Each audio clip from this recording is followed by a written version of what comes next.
সাকিব আল হাসান যে বিশ্বের কত বড় একজন তারকা সেটা আপনারা দেখতে পারছেন বাংলাদেশ ভার্সেস আরব আমিরাত ম্যাচে, যেখানে কিন্তু সাকিব আল হাসান না থাকলেও সাকিব আল হাসানের উপস্থিতি আমরা টের পেয়েছি গ্যালারিতে, যেখানে সকল সাকিব ফ্যানরা সাকিব সাকিব বলে শোরগোল পাকিয়েছিল। তো বুঝতেই পারছেন যে সাকিব আল হাসান বিশ্বজুড়ে তার অস্তিত্ব এমনভাবে প্রমাণ দিয়েছে যে তাকে ভুলে যাওয়া কোনোভাবেই সম্ভব নয়। তাছাড়া সাকিব আল হাসান বাংলাদেশের সেরা অলরাউন্ডার হওয়ার সাথে সাথে কিন্তু সে বিশ্বের সেরা অলরাউন্ডার, যেখানে বাংলাদেশকে সামনের দিকে এগিয়ে নিয়ে যেতে কিন্তু সাকিব আল হাসান গুরুত্বপূর্ণ ভূমিকা পালন করেছে।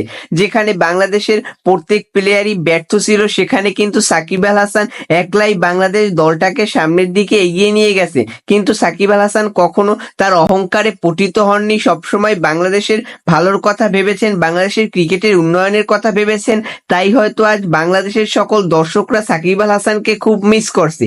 যেখানে আমরা সবাই দেখেছি কিন্তু বাংলাদেশ ভার্সেস আরব আমিরাত ম্যাচে কিন্তু বাংলাদেশ দলের দুইজন স্পিনার তানভীর ইসলাম এবং শেখ মেহেদী কিন্তু সেরকম ভালো বোলিং করতে পারেনি, যেটা হয়তো সাকিব আল হাসান থাকলে আমরা আরো আত্মবিশ্বাসী হতে পারতাম।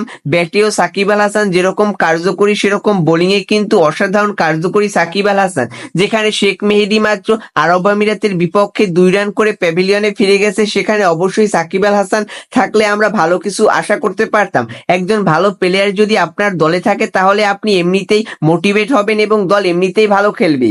তাই হয়তো আজকের দিনে দাঁড়িয়ে বাংলাদেশি সকল ক্রিকেট ফ্যানরা উপলব্ধি করতে পারছে সাকিবের অনুপস্থিতি।